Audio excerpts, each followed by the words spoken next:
Սիրելի հայրենակիցներ, միանում ենք նորից ուղիղ եթերում, հեսա կմիանանք Լաս Վեգաս,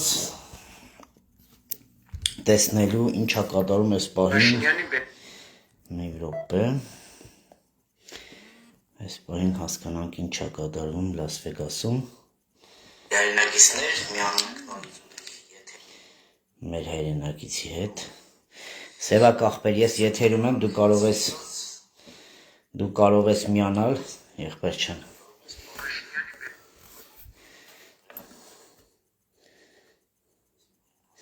Սևակ ջան, ես քեզ ընդունել եմ, եղբայր, երևի։ Մեկ բան, սեկտի։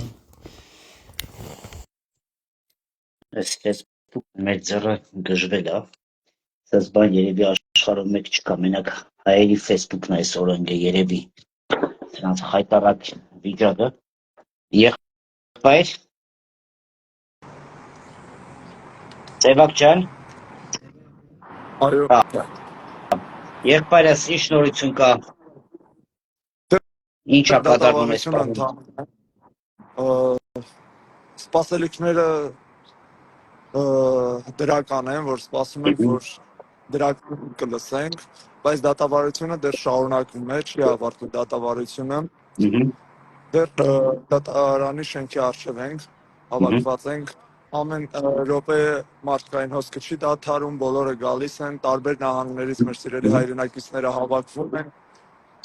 Ուղղակի նշվել է, որ պաստառ ներդրոշակներ մեզ մոտ չկարենք, որպեսզի ճնշում չլինի դատարանի վրա։ Մենք ենթարկում ենք, ինչպես խոսքում է ես ի սկզբանե նշել, մենք ցանկացած իրավական պահանջի լուրջ ենք վերաբերվում եւ որևիցե հակաիրավական գործողություն չենք իրականացնում։ Ցանկացած իրավական պահանջ մենք իրականացնում ենք։ Եթե դա բխում է Իշահ Վարդան Ղուկասյանին, իհարկե մենք իրականացնում ենք։ Հասկացա։ Սևակ ջան, իսկ այդ որ մենք երեկոյան խոսում ենք սադրիչներ կամ ինչ-որ խնդիր սարքողներ կամ ինչ-որ, չգիտեմ, այդտեղ ինչ-որ դες բաներ զգացել եք, ինչ-որ խանգարող, ինչ-որ բան։ Ճիշտ ասած, մարդիկ կան, ովքեր մի փոքր իրենց տարօրինակ են պահում, մի քանի անձինք, բայց ուշադրություն չենք դարձնում, բացի դա կոնկրետ սադրիչ գործողություն որպես սադրանք չի եղել, փառք Աստծո չի եղել եւ շնորհակալ ենք, որ չի եղել։ Միգուցե մեր հորդորները, որ իրազեկված ենք, բոլորին հորդորել ենք, խնդրել ենք դրանով պայմանավորված, բայց փառք Աստծո չի եղել։ Հասկացա։ Իսկ ոստիկաններ այսօր չկային, ոնց հասկացա։ Եկել էր մեքենա, հետո մեկ մեքենան գնացել է, մեկ մեքենա է մնացել, բայց կանգնած չեն դատարանի առջև նախ անցած դատական նիստի նման, ընդամենը մոտեցան, հրանգավորեցին եւ իրանք հեռացան, շատ քաղաքավարի։ Մենք ոստիկանների ցանկացած հորդորը հետևում ենք, օրենքին հետևում ենք։ Սևակ ջան, մենք ուրեմն ես մի բան ասեմ, հիմա մենք միանում ենք Գերմանիա, պարոն Մկրտչյանի հետ ունենք շատ հետաքրքիր ելույթ, մենք գծի վրա ենք լինելու, եթե արտահայտ ինչ-որ մի բան կլինի, դուք կարող եք միանալ անկախ մեր ուղիղ եթերից։ Հիմա ես կփորձեմ միանալ պարոն Մկրտչյանի հետ ու հետո արդեն նոր մենք կխոսենք։ Եթե ինչ-որ արտահայտ ինչ-որ մի բան կլինի, խնդրում եմ միացեք մեր եթերին։ Մեր եթերը հիմա ուղիղ շարունակվելու է, որտեղ ունենք շատ հետաքրքիր զրույց, շատ հետաքրքիր թղթերի մասին խոսելու, թե ինչ է կատարում այս պահին Հայաստանի Հանրապետությունում եւ ինչի համար է այս ամեն ինչը Ղուկասյանի եւ մնացած հայրենակիցների հարցում։ Շատ շնորհակալ եմ, եղբայր, մենք կապի մեջ կմնանք առաջնս։ Ես եւս մեր ամբողջ հայ հասարակության կողմից շնորհակալություն եմ հայտնում, որ բացի Վարդան Ղուկասյանի դատավարությունը դուք հայանապաստ գործունեություն եք ծավալում եւ իրազեկում եք Հայաստանի Հանրապետության քաղաքացիներին ամբողջ ճշմարտությունը։ Շնորհակալ եմ ի սրտե ձեզ, քանի որ եւս մեկ անգամ իրավունք եմ վերապահում նշել, որ Հայաստանի Հանրապետության ամբողջ մեդիա դաշտը իշխանական, նախկին, ներկա ամբողջովին իրանց տիրապետության տակ է եւ հայ հասարակությունը ճշմարտ ճշմարիտ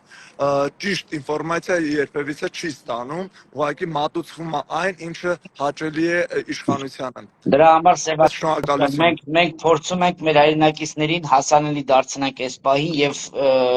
ոչ անելով ոտքի կանգնել միաբանության կոչը դա միշտ լավ է եւ ընդունված է բոլոր ազգերի մեջ։ Շուտով մենք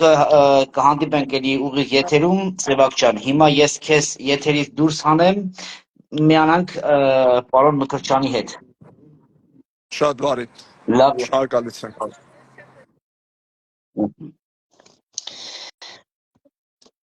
Հիմա փորձենք միանալ պարոն Մկրտչյանի հետ, հասկանանք պարոն Մկրտչյանը ինչ ունի մեզ ասելու։ Արամ ջան, ես ուղիղ եթերում եմ, դու կարող ես միանալ, եղբայր, եթե ինձ տեսնում ես, դու կարող ես հիմա միանալ մեզ, ոնց որ Արամը միացավ։ Արամ ջան, դու գծի մեջ ես։ Բարի երեկո, Արամ ջան։ Ողջույն արգանքներս, բարի երեկո, ինչպես ես։ Շնորհակալություն, Փառքը Տիրոջնա, Արամ ջան, ես խնդրած կլինեմ, որ ամեն անգամ ներկայանաս, որովհետև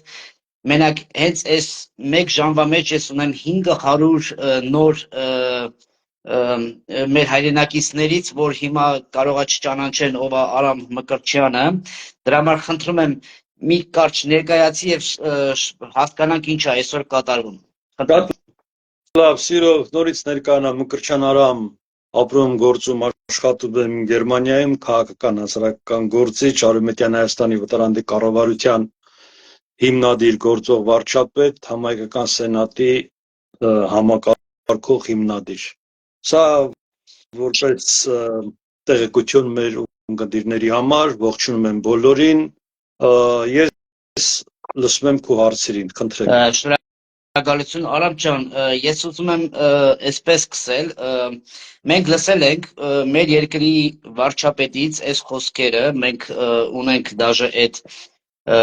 տեսազապիսը, որ ինքը խոսում է, որ Հայաստանի Հանրապետությունը չունի կատաստր, դա շատ կարևոր է հենց այս պահին բարձրաձայնենք։ Արամ ջան, լսում ես։ Այո։ Հա։ Դա շատ կարևոր է այս պահին խոսել եւ բարձրաձայնել, սիրելի հայրենակիցներ, ես ուզում եմ մեկ հարցով բոլորին մեր հայրենակիցներին միլիոնավոր հայեր, որ հիմա եւ հետո դիտելու են այս հաղորդաշարը, ես ուզում եմ հարցնել, եթե Հայաստանի Հանրապետությունը չունի կատաստր, ապա Նիկոլ Փաշինյանը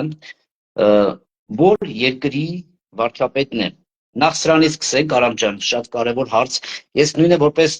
քաղաքացի եւ քաղաքական գործիչ դինելով դուք հարցը դիմում եմ ձեզ։ Խնդրում եմ այս հարցի պատասխանը տվեք։ Եթե երկիր պետությունը չունի կատաստր, ապա նա որ երկրի վարչապետն է։ Խնդրեմ։ Շնորհակալություն, շատ հետաքրքիր հարցադրում ես անում, գիտես, քչերին է հաջողվում ճիշտ թիրախային հարցեր տալու։ Ես երկար տարիների փորձ ունեմ, երբ որ խոսում ենք լսարանի հետ ու մարդիկ կարծում են կամ հարց տվողները կարծում են, որ ինչքան խորը փիլիսոփայական հարցեր է տվեցին, որ այնքան շատ գիտեն կամ այնքան լավ նյութի հետ գործ ունեն։ Խնդիրը շատ պարզ է։ Այս երկրագնդի վրա կա 199 պետություն։ Յուրաքանչյուր պետություն ունի իր ծննդյան վկայականը կամ իր կադաստրի փաստաթուղթը, ինչպես ասում էր Հանրապետության վարչապետ Նիկոլ Փաշինյանը։ Եվ մենք բացառություն չենք։ Մենք էլ ունենք մեր ծննդյան վկայականը, մեր փաստաթուղթը։ Եվ այդ փաստաթուղթը միջազգային հանրությունը ճանաչել է 1920 թվականի դեկտեմբերի 10-ին։ Ուրեմն այստեղ ամբողջ խնդիրը կայանում է նրանում, որ Հայաստանի քաղաքական դաշտը ելնելով շահադիտական նպատակներից կեղծում է հայ ժողովրդի պատմական իրավունքը։ Երբ որ իշխանության եկող որևէ մեկ անձ պայմանավորվում են ինչ-որ մի կողմի հետ եւ ասում են բերեք մենք այսպես անենք, սրանով մենք համաձայնենք իշխանություն ստանձնելու։ Այդպես իշխանությունը ստանձնել է Լևոն Տեր-Պետրոսյանը։ Եթե հիշում եք, ասում էր հայոց համազգային շարժում, այսինքն ամբողջ աշխարհասփյուր հայության շարժում։ Հետո այդ հայոց համազգային շարժումը ավերվեց, իշխանությունը վերցրեցին ու առաջի բանը ռուբիլնիկն անջատեց, ատոմակայանն անջատեց, հայ ժողովրդին մի անգամից դարձրեց ոչինչի տեր, ամբողջ արդյունաբերությունը մի անգամից կանգնեց, հայոց համազգային շարժման անվան տակ եկավ ու անջատեց հայ ժողովրդի լույսը, ջուրը, գազը, ուտելիքը եւ հայ ժողովուրդը 3.5 տարի մնացել էր մոմի լույսի տակ, խնդրանքով թաղում էր անում հայ ժողովուրդը, խնդրանքով հարսանիք էր անում։ Ուրեմն այս ժառանգական խնդիրը իշխանությունը շահեկան վերցնելու, բայց հայ ժողովրդի իրավունքներն առաջ չտանելու, տենց փոխանցվեց եկավ հասավ Նիկոլի։ Ոչ, մենք ունենք կադաստր, եւ այդ կադաստրն ընդունվել է 1920 թվականի դեկտեմբերի 10-ին Ազգերի լիգայի կողմից, որտեղ շատ պարզ գրված է, հիմա ցույց կտամ, Հայաստանի Հանրապետությունը 214,000 քառակուսի կիլոմետր է, ոչ 30, ոչ 40, ոչ 50, ոչ 90,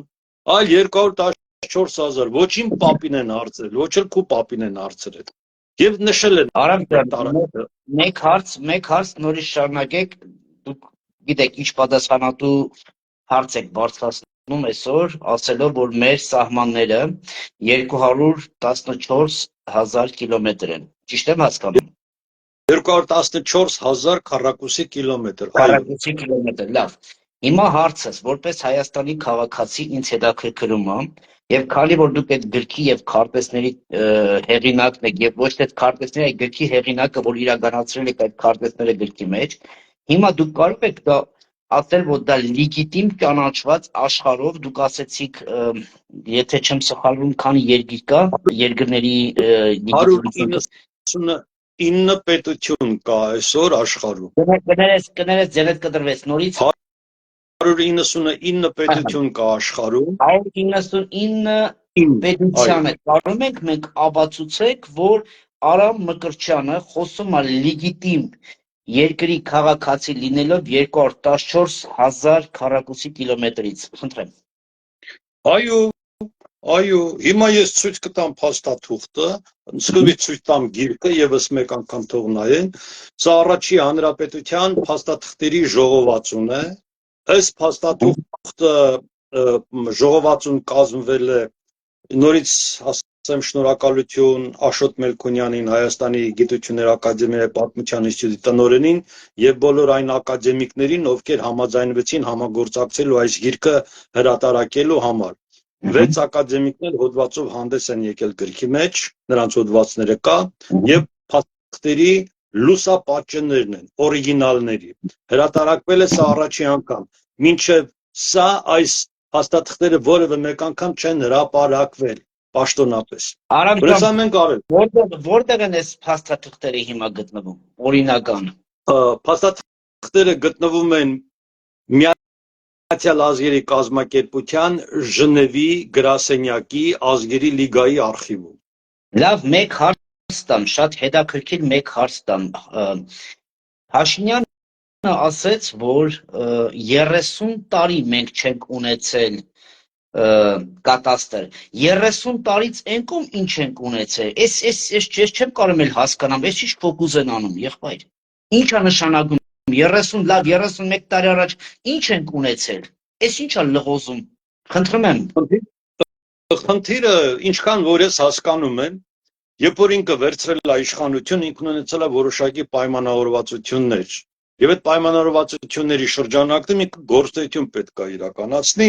Մենք էլ գիտենք ինքը բավականին ճարտար լեզու ունի եւ ինքը կարողանում է շատ արագ ցանկացած իրադրության մեջ 3 անկապ մտքեր կապել իրար եւ համոզիչ կամ որևէ կերպ ներկայացնել, որ ինքը այդպես կարող է լինել։ Ուրեմն Հայաստանի Հանրապետության հիմնական փաստաթուղթը հռչակագիրն է։ Դες ինքը այսօր պայքարում է հռչակագրի դեմ։ Դա խորհրդային Հայաստանի իրավահաջորդությունն է, բայց ինքը դրա դեմ է պայքարում, ասում է հռչակագրից հարկավոր է հանել ցեղասպանության մասին, ներողություն, սահմանադրությունից հանել ցեղասպանության մասին, նախադասությունը եւ այլն։ Հիմա այդ մարդը կարողանում է իր ճարտար լեզվով խնդիրը լուծել, բայց մենք դրա վրա կանգ չառնենք։ Մենք ունենք իրավունքներ։ Կա միջազգային տարածքում ճանաչված իրավունքի ուժ եզրույթը։ իրավունքի ուժով խնդիր լուծելը։ Եթե մենք ցանկանում ենք, ապա մենք պետք է առաջինը մենք հայկական դաշտում որոշենք, մենք որ փաստաթղթերով ենք փորձում կայանալ պետություն։ Եթե մենք փորձում ենք կայանալ պետություն խորհրդային Հայաստանի փաստաթղթերով, ցավոք սրտի միջազգային հանրությունը մերժում է խորհրդային ժառանգությունը բոլորի, ոչ միայն Հայաստանի։ Ուրեմն մենք պետք է գնանք առաջի հանրապետության ճանապարհով, ինչպես որ մեր հարևան Ադրբեջանը եւ հարևան Վրաստանը, նրանք երկուսն էլ առաջի հանրապետության ձևաչափով են ճանաչում իրենց երկրները։ Հիմա մենք խնդրեմ ունենք այս մասով եւ մեր ժողովուրդը մեզ պետք է ճիշտ հասկանա, ինչ ենք մենք այս խնդիրը տանում առաջ, որտեղ պետությունը ճանաչված է միջազգային տարածքներում եւ միջազգային իրավունքը կարող է գործադրել միայն ժողովուրդը, ով որ ցանկանում է այդպիսի պետություն ունենալ, ժողովուրդը։ Ինչի մասին որ խոսում ենք, ես դու մենք բոլորս քանի որ ժողովուրդը ինֆորմացված չի իր իսկական իրական պատմությունից, որ մենք ունենք լրիվ ուրիշ քարտեզ եւ ուրիշ հաստատուղթ, ես ուղղակի ուզում եմ հասկանամ մի բան, Արամ ջան, լավ, երկրները ճանաչում են մեզ որպես պետություն, Հայաստանի Հանրապետություն կամ ասած ինտերնացիոնալ Արմենիա, հա, այդ Արմենիան ինչ ձևի են դիտում սատելիտից 30,000 կիլոմետր 100,000 կիլոմետր, ուզում եմ հասկանամ լավ այդ ֆորմ, այդ սև գիծը, որ կա գծած, երբ որ դու սատելիտով նայում ես, ինքը անդադ փոփոխվում է, անդադ 30 տարին մեկը կարա լինի, ասի գիտեք ինչ կա այսօր Եռանկյունի Արմենիան, եկուս կլորա, ուզում եմ հասկանամ լավ այդ 30 տարվա մեջ գիտնական, խելացի, մեր այդ Սփյուռքի նախարարությունները, մարդիկ, որը որ նստած այս քարտեզագիրներ, այդ հզորները լավ նեստում էին խեղդված, բայց մենք չէ որ ունենք դրսում մարդիկ, ձերպես մարդիկ, որ ասում են լսի այ խելագարներ, 30 տարի այս երկիրը կաղա, գիտեք, բիրժա է դարը ձեր համար, բիրժան բարձրանում, բիրժան իջնում, բիրժան, այս հասկանում ես, չէ՞ ինչ եմ ասում, լավ, ոնց կարող է այսօր մենակ Արամ Մկրտչյանը խոսի սրա մասին։ Միայն ես չեմ խոսում, շատ խոսողներ կան։ Խնդիրը ոչ թե խոսողներն է վրա, այլ ինչպես է հիմնավորում ու Խոսքը պետք է հիմնավորվի փաստաթղթերով, պատմություններով են փորձում հիմնավորել, այլ ոչ թե, այսինքն ես պատմում եմ, թե ինչպես Վազգեն Սարգսյանը ցանկանում էր հայրենիքը մեծացնել։ Ես պատմում եմ, թե ինչպես Վանո Սիրադեղյանը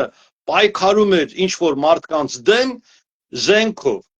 Ես պատմում եմ, թե ինչպես Ռոբերտ Քոչարյանը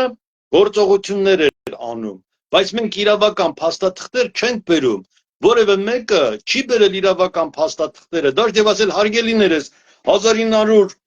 օրինակ համար ասենք 20 թվականին Ազգերի լիգան քվեարկել է եւ քվեարկության արդյունքում պետությունների կեսը ճանաչել են, որ Հայաստանի Հանրապետություն դառնա ՄԱԿ-ի Ազգերի լիգայի անդամ, մի կեսն էլ չի ճանաչել։ Հիմա ինչու մենք այն ովքեր որ մեզ ձայնն են տվել 1921 թվականին ճանաչել են, որ մենք դառնանք անդամ, մենք այդ պետությունները չենք աշխատում։ Փաստաթղթերը հանում ենք, դիմում ենք այդ պետությունները, ասում ենք դուք մեզ ճանաչել եք, դուք ինչի չեք օգնում մեզ։ Այստեղ ամբողջ խնդիրը, երբ որ պետության ղեկավարը պետք է ներկայացնի իրավունք եւ բերի փիլիսոփայական հիմքը, թե ինչու այս փաստաթղթերով աշխատել։ Արամ ջան, ես ցավոք պետքա ես մի պահ նորից հետ գնամ իմ համար որպես Հայաստանի քաղաքացի հայ լինելով եւ նորից փորձում եմ մեր հայրենակիցների կողմից այս հարցը տամ 31 տարի առաջ դուք 30 տարի պայքարում եք այս քարտեզների, արդեն ինձ հասկանալի է, հա, ձեր գործողությունը 31, 32, 33 տարի առաջ, խնդրում եմ նորից, ուղղակի ինձ կներես, ուզում եմ հասկանալի լինի, մենք ժամանակ ունենք խոսելու 33 տարի առաջ ինչ քարտեզ եւ կատաստր ենք ունեցել։ Կարող է դա Նիկոլ Փաշինյանը օգտագործի եւ ցույց տա մեր հայրենակիցներին։ Գիտեք, ուրեմն բերեք մենք խնդիրը բաժանենք մասերի։ Մաս առաջի 1991 թվականին հայոց համազգային շարժումը, ում որ ամբողջ հայությունը լիազորել էր խոսել հայ ժողովրդի անունից, նա խնդիրը տեղափոխեց խորհրդային Հայաստանի իրավահաջորդության տարածք, այսինքն 29,900 քառակուսի կիլոմետրի վրա դրեց մեր ամբողջ էներգիան եւ ռեսուրսը։ Հիմա ինքը ղեկավարում է պետությունը եւ ինչպես այսօր Նիկոլը դու չես կարող ամենամեծ ռեսուրս ունեցողների դեմ դուրս գալ պայքարի միշտ կպարտվես Պլյուս դրան որ 1991 թվականին այս խնդիրը երբ որ բարձրացվում էր առաջ հանրապետության իրավահաջորդություն այս խորքային գիտելիքները կար բայց փաստաթղթերը անհասանելի էին երբ որ խոսում էին ասում են փաստաթղթերը ուր են ում մոտ են փաստաթղթերը հասանելի չէին տարբեր պատճառներով հասանելի չէին նախ պետք է արխիվը թույլ տան որ դու ներս մտնես արխիվ այս առաջի կարևոր պայմանը բայց դա չի էականը երբ որ հավաքական միտքը քաղաքական գործիչների որոշում է կայացնում հրաժարվել առաջի հանրապետության իրավահաջորդությունից շարունակել խորհրդային Հայաստանի իրավահաջորդությունը այստեղ է խնդիրը հրաժարվում ենք սեփականության իրավունքից մեր եւ այդտեղ դու մնում ես մենակ քու պայքարի մեջ մնում ես մենակ սա հիմնական խնդիրը չեն ուզում հրաժարվում են ինչպես որ հրաժարվեցին Արցախից չէ մեր ներկայությամբ են հրաժարվել չէ Արցախից եւ հրաժարվել են բոլոր ղեկավարները չկա մի ղեկավար որ ինքը կանգնած լինի Արցախի կողքին ոչ թե բողոքով այլ գործով իրավական փաստաթղթերը հանեն ասեն որ 1919 թվականին Արցախը բանակցում էր Ադրբեջանի հետ ինչի չեն հանել ես եմ հանում այդ փաստաթղթերը չէ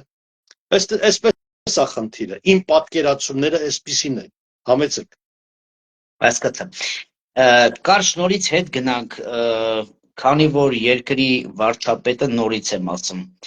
նա իր բերանով այդ եթերը ես կդնեմ մեր էջում կամ մյուս անգամ մեզ կբարձրացնեն մեր հայրենակիցները կլսեն նա ասում է մենք չունենք կատաստր հիմա Արամ ջան խնդրում եմ նորից բացատրի մեր հայրենակիցներին ինձ ինչ է նշանակում չունենք կատաստր եւ նա որ երկրի վարչապետն է արդյոք նա լեգիտիմ է թե ոչ այսօր իր ասած իսկ խոսքով մի կարճ ասեմ Հայաստանի Հանրապետության գործող վարչապետը լեգիտիմ չի նա չի ներկայացնում ոչ Հայաստանի Հանրապետության քաղաքացիների շահը ոչ էլ ընդհանրապես հայության որտեղ այս հանրապետությունը ձևավորել են արևմտյան հայերի եւ արևելյան Հայաստանի հայերի պապերը ինքը լեգիտիմ չի այդ առումը, որտեղ ինքը հրաժարվում է ժառանգությունից։ Մեկ բան, եթե լեգիտիմ չի, ինքը երկու անգամ, որ դա աբսուրդ էր երկրորդ անգամ, օքեյ, առաջ անգամ խաբեցին, շախմատը շատ լավ աշխատեց, ինքը խաբեց ժողովրդին, 10 միլիոնից ավելի ժողովուրդ խաբեցին, խաբնվեցինք։ Լավ, եթե լեգիտիմ չի, ապա ընտրությունները ո՞նց է կայանում երկրում, եթե կատաստր չունի այդ երկիրը, ինքը պետականություն չի կոչվում, ինքը չունի ռեալ պետականություն, ոնց կարա մարդ գնա ունենա անձնագիր, եթե կատաստր չկա ու եւ գնա ընտրությունների, հասկանում ենք, չէ՞։ Մենք կարա այդ ամեն հասկանում ենք, մենք այդ խնդիրը հասկանում ենք, Յոսիֆ Վիսարյանովիչ Ստալինն ասում էր կարևոր չի ինչպես ընտրել, կարևորը ինչպես հաշվել։ Իրենք այդ փիլիսոփայությունը շատ լավ գիտեն, երբ որ Հայաստանում որևէ գործարք են ուզում անեն, Սերժ Սարգսյանն ասում էր ինչքան ուզենք, այնքան կխփենք։ Ասում էր, չէ՞։ Այո։ Ուրեմն այստեղ խոսքը չի վերաբերում իրավական գործողություններին, այստեղ խոսքը վերաբերում է անձի դիկտատորի ցանկությանը, դիկտատորն ինչ էր ուզում։ Նիկոլից առաջ Սերժն էր դիկտատոր, Սերժից առաջ Ռոբերտն էր դիկտատոր, Ռոբերտից առաջ էլ Լևոնն էր դիկտատորը, Լևոնը չէր դիկտատորը, իր գործընկեր Վանո Սիրադեղյանն էր դիկտատորը, ինչ տարբերություն։ Հիմա ոնց հասկանում ենք, եթե այս տակտով գնա, հաջորդ դիկտատորն է գալու, մեկը մյուսին վրա գցելով, թալնելով, տանելով եւ ինչ-որ մի ձև մաշացնելով, ինչ-որ մի բախ բրծնելու էս ամեն ինչը։ Սենց ասեմ, հա։ Լավ, մենք խոսել ենք այն գաղափարախոսությունը սենատ կոչվածի, որ կարողանա այս ամեն ինչը ստոպ տա, որովհետև դրսում եւ ներսում սենատոր իշքան է փորձեն դիկտատորական կամ գումարով օլիգարխի կամ ինչ-որ հեղինակությունով ստոպ տալու, ես կուզեմ բացատրեք, եթե մենք այսօր ունենանք բավական սենատորներ, իշքանով կարող ենք այս ամեն ինչի դեմը կանգնեցնել։ Խնդրեմ։ Նախ ես երկու այսպես կոչով առաջինը կապված դոգի հետ, այսպես ասեմ, որ ժողովուրդը հասկանա։ Ուրեմն ժողովուրդ ջան, ամեն մեկը իր գործիքակազմն ունի հայրենիքի համար կռվելու։ Ուրեմն դոգը կռվել է այն գործիքակազմով ինքը ինչ որ ուներ։ Ես ժամանակին, երբ որ ինքը մտնում էր եթեր, ես իրեն ասել եմ, որ ես քեզ առաջարկում եմ, դուք որ մտնեք իրեջը, այս գիրքը կտեսնեք, ինքը ասում էր, այս գիրքը լավ բան է։ Ես իրեն ասել եմ, այս ձևաչափով մենք աշխատանք անենք, դու քիչ հայհոյի, շատ աշխատենք, խնդիրը կգնա առաջ, կլուծվի։ Ցավոք սրտի, այդ համաձայնությունները հայկական տարածքում չեն կայանում։ Դու այն եզակի դեպքերից մեկն ես, երբ որ համաձայնություն կա։ Իմ ու քո մեջ կա համաձայնություն, ինչ որ աշխատանք անելու։ Սա է կարևորը, այսինքն երբ որ կա համաձայնություն։ Երկրորդը, ես կոչ եմ անում այն բոլոր տղաներին, ովքեր նստած են այսօր արգելափակված են Հայաստանի Հանրապետությունում եւ որևէ կերպ կլսեն ինձ, այնտեղ անուններով չեմ ուզում ասել, նստածներից ովքեր քաղաքական քեյսով նստած են, այդ բոլորը այսպես թե այնպես ինձ գիտեն, կամ շփվել են մեկ անգամ, կամ շփվել են երկու անգամ, կամ 10 անգամ։ Ես բոլորին կոչ եմ անում։ Դուք ձեր խնդիրները ճիշտ եք տարել, ցավոք սրտի, բայց ձեր մենակ լինելու հանգամանքով եք դուք հայտնվել անազատության մեջ։ Եթե ձեր թիկունքում կանգնած լիներ համահայկական մեկ որևէ կառույց, ապա դուք նույնիսկ այդ անազատության մեջ երկար չէիք մնա, շատ արագ դուրս կգայիք։ Եվ հիմա կոչը ընդհանրապես բոլոր հայությանը, երբ որ մենք ասում ենք համազգային, դա չի նշանակում, որ ես ուտեմ, դու չուտես։ Համազգային դա նշանակում միասին լուծել խնդիր։ Եվ այդ համազգայինի կարևորագույն էլեմենտը մեր համար, իմ համար բանաձևված է, ձևավորում ենք համահայկական վերնախորհուրդը լատիներեն սենատ։ Ինչու՞, որովհետև ամբողջ աշխարհի կառույցները դրանք սենատներ են։ Եվ այդ սենատ եզրույթը որևէ մեկի մոտ կասկած չի առաջացնում, թե դա ինչ բան է։ Մնացած բոլոր նոր կառույցները, որ դու ձևավորում ես, այդ խոսակցության ժամանակ իրենք միշտ պետք է հարցնես ինչ կառույց է, ինչ եք ուզում, ոնց է դա, ինչ հիմքեր ունի։ Իսկ սենատի պարագայում բոլորը գիտեն ինչ է սենատ։ Եվ իրենց որևէ մեկի մտքով էլ չի անցնելու, թե գնանք մի հատ ստուգենք, տեսնենք սենատն ինչ բան։ Կամ դու կտեղավորվես սենատի անվան տակ եւ այդ սենատի պարամետրերով աշխատանք կանես, կամ դու չես անի, ոնց որ մինչեւ հիմա, որտեղ միջազգային հանրությունը համաշխարհային այդ գլոբալ խաղի մեջ իրենք ընդունել են այդ ֆորմատը, սենատի ֆորմատը։ Ռուսաստանը Կարելի համարել սենատը զսպող օղակ, որը կարող վարչապետին եւ մնացած падգամավորների որոշմանը զսպող օղակը։ Ոչ միայն զսպող, այլ նաև ճնշող օղակ, ճնշող, թույլ չտվող օղակ։ Տեսեք, բայց մի հատ ստեղ ես հարց ունեմ տալու, կներես Արամ ջան, որովհետեւ ես խոսում եմ հիմա իմ դեմ, բայց շատ պետք է օբյեկտիվ ինչ-որ մարդ մտածում է իմ համար ինչ կարա լինի կամ վաղը մյուսի, որտեղ հիմա շատ հարց ու պատասխան կա սենատին հասնելու եւ շատ հայցեր կան այս բանի եւ շատ պետք է դա ունենալ, բայց մի հատ հարց ունեմ ես տալու, Իշկանով կարող են, եթե այսօր կան շատ падգամավորներ, որ իրենք գիտեն իրականությունը լռում են, ինչ պատճառներով, չեմ կարող ասել, փող են վերցրել, տուն են վերցրել, թե ուղղակի սիրուն աչքերի համար, այսօր գնում են այս քայլին եւ իմանալով, որ երկիրը գնում է կործանման, չես կարծում, խնդրում եմ սրա բացատրությունը տուր, որ մենք բոլորս հասկանանք, արդյոք կարող է լինեն սենատորներ, որ վաղը էլի մենք խոսելով այդ հզոր կառույցից ու վաղը էլի մենք ունենանք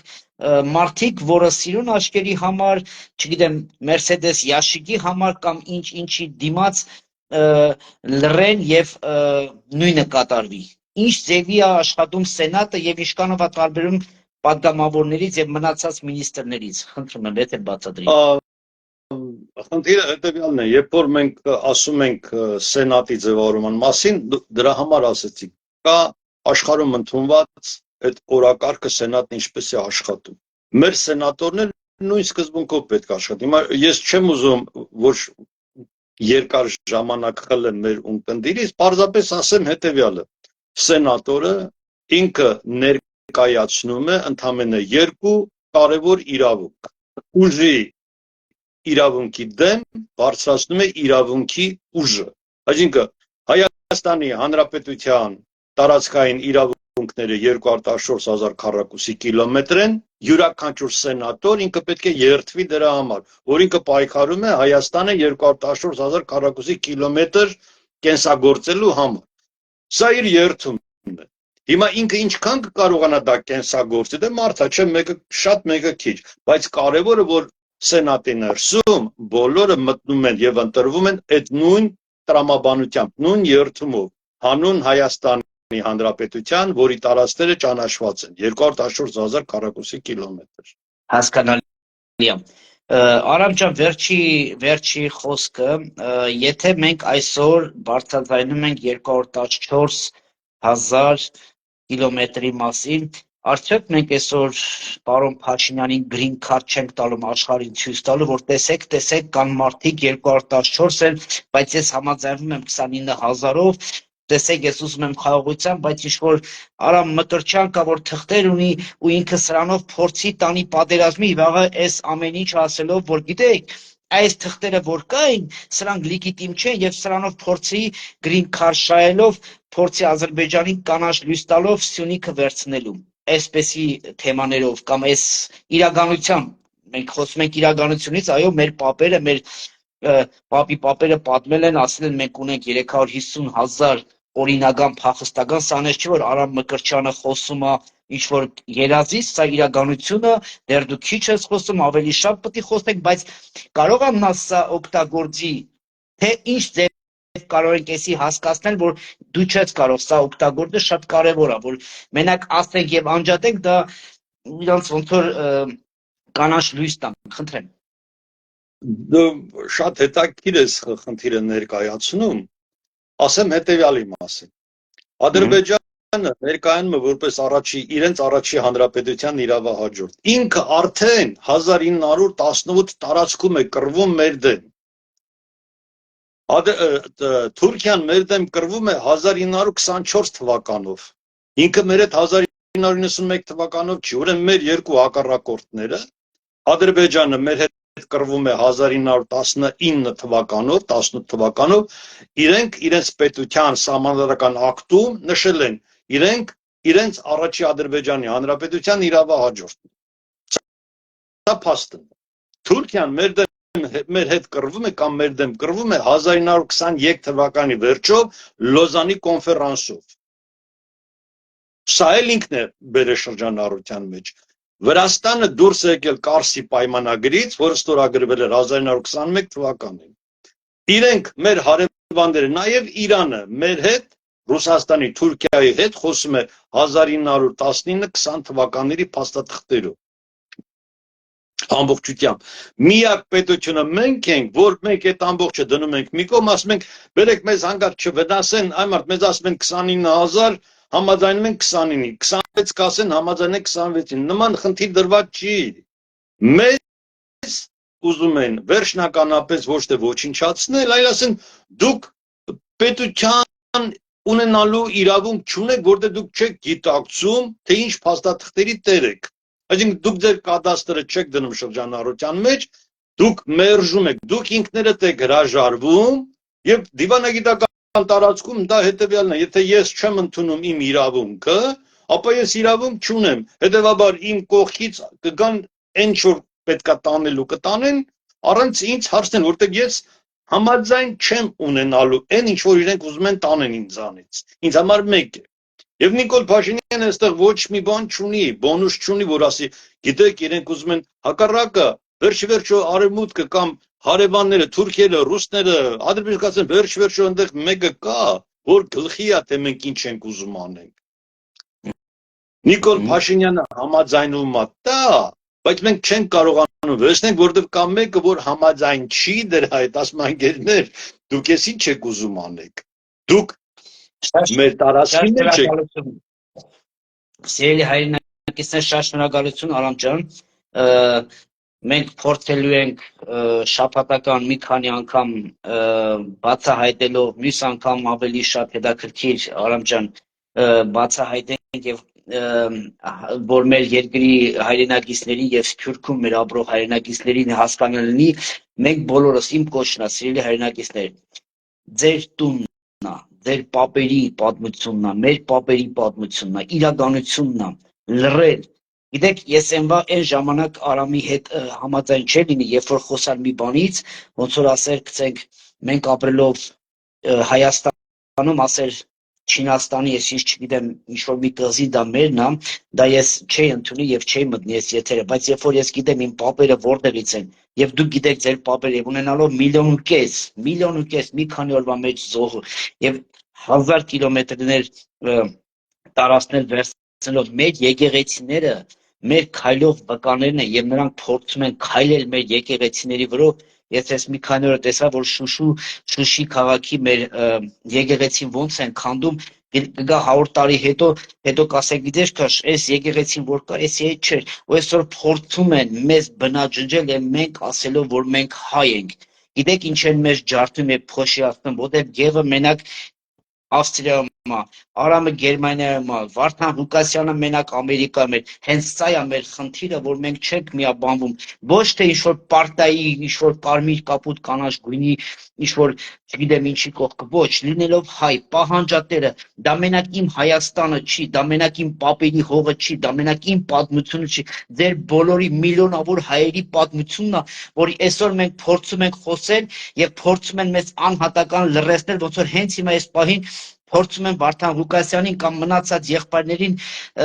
բերթերում փագել եւ լռեցնել եւ մենք բոլորս 10 միլիոնից ավել ժողովուրդ այսպես հայրենակիցներ մենք լռում ենք։ Ես իմ կոչը մի լռեք, պահանջատերը լինեք, գիտեք դուք եւ պահանջատերը, երբ որ բոլորս ոտքի կայնենք, ես ասել եմ հայը շատ քիչ է մնացել, հայի տեսակը քիչ է, պահանջեք ձեր աղբերներին, որ այսօր նստած են, պահանջեք ձեր եղբայրների արյան գինը, որ 5000 հոգի ուղակի ձեր առնելով մեզ, կին ընդեղ, իր տղամարդ ընդեղ ասելով հանուն ինչի, հանուն ոչինչի եւ ոչ մեկ եւ գին տվեցին դրա համար, այո ես բարձրացնում եմ ամեն անգամ, որ հասկանանք, թե $20,000 արժեր մեր 18 տարեկան տղու արյունը, գին իրանք տվեցին եւ մենք այդ խայծը կերանք, շատերը այդ խայծը կերան եւ լռեցին, $20,000 արժի մեր զինվորի, մեր հայ տղու այրան գինը, որ սպանեցին եւ այսօր հանում են $20,000 տալիս է եւ մնացած չգիտեմ 100 թե 200,000 դրամ ամսեկան, սա է հայի գինը, իմ սիրելի հայրենակիցներ, մի վախեցեք, 2000-ից ավել Աստվածաշնչում գրված է, մի վախեցի դու հաղթողի որդի ես, մի վախեցի ինչի, սատանան պարտված է, ու նա չի կարա շնորհքի երկրին այս ձև ծնգի բերի, նա չի կարա 214 կամ մնացած հազարավոր կիլոմետր ունեցող ազգին բերեն հասցնեն մի փոքր օղակ ասեն դե սրանով հարմարվեք, սա չի մեր ճշմարտությունը, ես խնդրում եմ բոլորին, որ լցվեք առաջինը հոգով, հասկանալով, որ դուք հաղթածի որդի եք, հասկանալով, որ դուք շնորհքի երկիր եք, ոնց կարող է շնորհքի երկիր տալով Աստված ձեզ հազարավոր կիլոմետրներ այսօր ձեր ձեռից կանած սատանան վերցնի, դա աբսուրդ է, դրա համար ես ամեն անգամ որ ասում եմ, թե քարիզմատիկ թե առաքելական եկեղեցու ասում եմ, ձեր գավազանը չի աշխատում, դուք սուտ խոսանեք, դուք խաբել եք, դուք ծախել եք ձեր հոգիները, սա է խնդիրը մեր երկրի, սա է մեր խնդիրը, որ չիմացությունով մարդկանց խաբել են, ասելով մեռնեմ Աստծո զորությանը, ոչխարի մատաղներով եւ պատերը պաչելով, չոքեթալով իմանալով, որ դուք քրիստոնյա եք, քրիստոնյան ծնկի չի գալի, քրիստոնյան մնում է իրականության մեջ եւ քրիստոնյան ոչ մեկի առաջ բացի իր երկրի եւ երկինք ստեղծողի առաջ ծնկի, մենակ նրա դեմա ծնկի գալու, սիրելի հայրենակիցներ, ոտքի կանգնեք, ձեր հավատքի համար, ձեր որդիների այրան գնի համար, Աստված օրհնի ձեզ, Արամ ջան, եթե բան ունես ավելացնելու խնդրեմ։ Շնորհակալություն այդ ոգեշնչող նախադասությունների համար, իմ կողմից նորից դոկի հետ կապված նորից ասեմ, անկախ այն բանից թե ինչքան էր հայհոյում, ինքը հասարակական քայլ է արել եւ ինքը օգնել է ժողովրդին հաղթահարելու այս ճգնաժամը։ Ես կոչ եմ անում բոլորին դուրս եկեք այդ մանր տարածքներից, հիմա մենք խոսում ենք ինքնապաշտպանության մասին։ Եթե մենք հասնենք նրան, որ բերդում նստածներից մարդիկ, այդ թվում նաեւ դոկը գտնում է Միացյալ Նահանգներում, դեմոկրատական ինստիտուտները նրան պատժում են ազատ խոսքը կիրառելու համար եւ նրա դեմ օգտագործում է ինչ-ինչ լծակներ Հայաստանից։ Ես կոչ եմ անում բոլորին, որ դուք երբեք չհանձնեք ձեր ղեկավարին։ Դոգը ձեր ղեկավարն է, այնց ովքեր որ կան, ովքեր կուսակցությունից են եղել, օգնեք նրան, թող ինքը չմնա մենակ։ Ես որպես նորմալ սովորական հայ պատրաստ եմ իմ աջակցությունը ցույց տալու յուրաքանչյուր հայի, ով իմ օգնության կարիքն ունի։ Առաջ Շնորհակալ եմ Արամ ջան, ես մի կարճ էլ ուզում եմ ասել, որ սա ամենավերջի աբսուրդն է, երբ որ դատում են հրամանատարի, գործող հրամանատարի, հերոսի եղբորը, որ տնից 2 հոգի զոհ տալով, 30 տարի սահմանից տուն չգալով, որ այսօր Սերոբ Գասպարյանի պես առողջ հոգեբան, առողջ մտածելակերպով, առողջ հոգով հայրենասերին այսօր փագի տակ են պամարթել 5 ամիսա։ Ես խնդրում եմ մեր հայրենակիցներին, որ բոլորը պահանջեք Սերոբ Գասպարյանի ազատությունը, որովհետև վաղը քո որդու հարցն է լուծվելու, վաղը քո ամուսնուն են դատելու, վաղը քո հարազատին են դատելու։ Եթե կարացին 30 տարվա փորձը կատարին 30 տարվա հերոսի աղբորը դադեն խայտարակ ձևով առանց ոչ մի ինչ-որ մի բանի, հաջորդը դուք եք։ Հավատացնում եմ, շատ քչերդ կան այսօր այս պահին, որ Ռոստամի պես արած ունի երկրի համար։ Այն Սև Հովազի անունը լսելով ես դա տեսել եմ Վենայում, երբ որ մենք դրոշը բարձրացրած գնում ենք, ես տեսա թե ազերիները ոնց էին ոռնում այդ դրոշը տենալու համար։ Ու այսօր այդ դրոշի կրող հրամանատարին նստեցնելով շինցու ինչ-որ չգիտեմ ոչ մի բան, ես ասում եմ դատական, երբ որ մենք դատը նայում ենք ուղիղ եթերով, աբսուրդ, որ չունի դատախազը ղժում, գոռում, ասում են նրանք վտանգ են, եթե այդ տղեկը չլնեին, պարոն դատախազ կոչված, դու այսօր քո որդու հետ իսլամ ընդունած կլնեիր, սուննատված կլնեիր,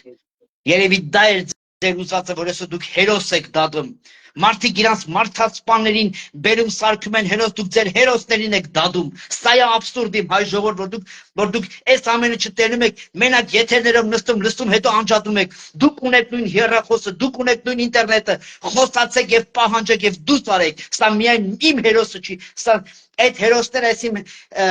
մեջքի հետևին, որ կան նրանք ձեր սերունդի համար իրանց կյանքը տվե, նյուժելի մենք այդքան անշնորհակալ մարդ ենք եղել, նյուժելի մենք կարում ենք այս տեսակ անհավատ լինելու ասելով, որ մենք քրիստոնյա ենք, մարդու գործերից են ասում, թե մենք ով ենք, չի կարող 250 բաժանված քրիստոնյա լինի, չի կարող այդ ազգիրա հերոսին դատի եւ բոլորս ինտերնետով հերոսի փրկություն խոսանք, բոլորս ինտերնետով սահմաններ պայենք, չի կարող այս բան լինի, դրա համար մեր կոչն է միաբանություն, պետք է օր ասեք, ժամ ասեք, բոլորս միասին մենք կգնանք Հայաստան եւ կկանգնենք մեր հերոսի եւ մեր սահմանադրության կողքը։ Աստված օրհնի ձեզ, Արամ ջան, շնորհակալություն քեզ, եղբայր, կհանդիպենք շուտով։ Ես էլ եմ շնորհակալ Աստված օգնական հայ ժողովրդին, կամք եւ զորություն։ Ամեն։ Հաջողություն։